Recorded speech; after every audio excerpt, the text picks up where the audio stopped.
Hello बच्चों, चलिए प्रश्नों को पढ़ते हैं। प्रश्न है अपरा कितने प्रकार के होती हैं। आइए बच्चों, इस प्रश्न के मुख्य अवधारणा की ओर बढ़ते हैं। इस प्रश्न का जो मुख्य अवधारणा है वह है आपका अपरा। तो आइए बच्चों, पहले अपरा के बारे में जानते हैं। यह चपटा गोल आकार का है, अंग होता है जो कि गर्भाशय की दीवार पे गर्भाशय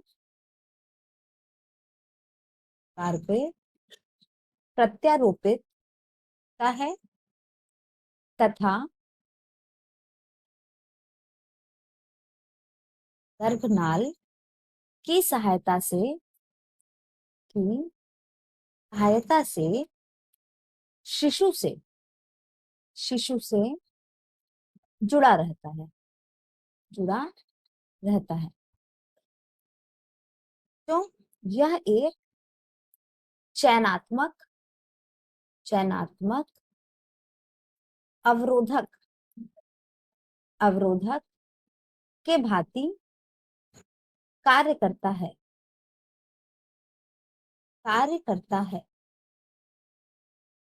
आइए बच्चों, हम इसके प्रकार को जान लेते हैं।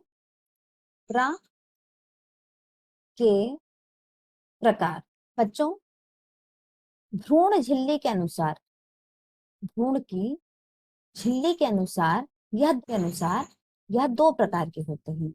आइए उसके नाम जान लेते हैं। कॉरियोन कॉरियोन यॉक सैक प्रा, जिसे हम कॉरियो कॉरियो विटैलिन विटैलिन अपरा भी कहते हैं। कॉरियो विटैलिन अपरा भी कहते हैं। और दूसरा है बच्चों कॉरियो एलेंटोइक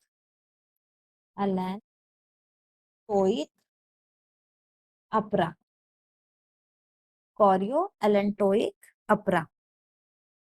तो यह तो बच्चों हो गया भ्रूण की झिल्ली के अनुसार। आइए हम दूसरे प्रकार को देख लेते हैं। दूसरा प्रकार है स्थिति के अनुसार। स्थिति के अनुसार इसके प्रकार के बारे में देख लेते हैं बच्चों। पहला है आगे की तरफ।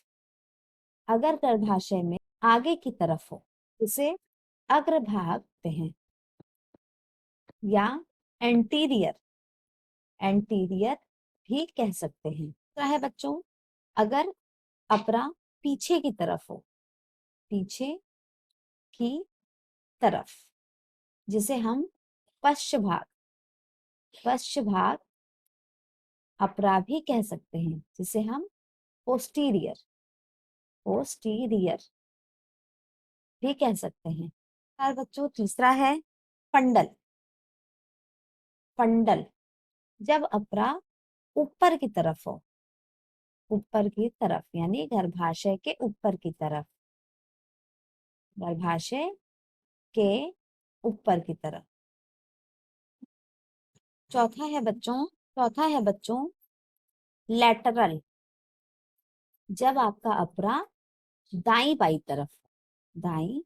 तथा बाई तरफ हो।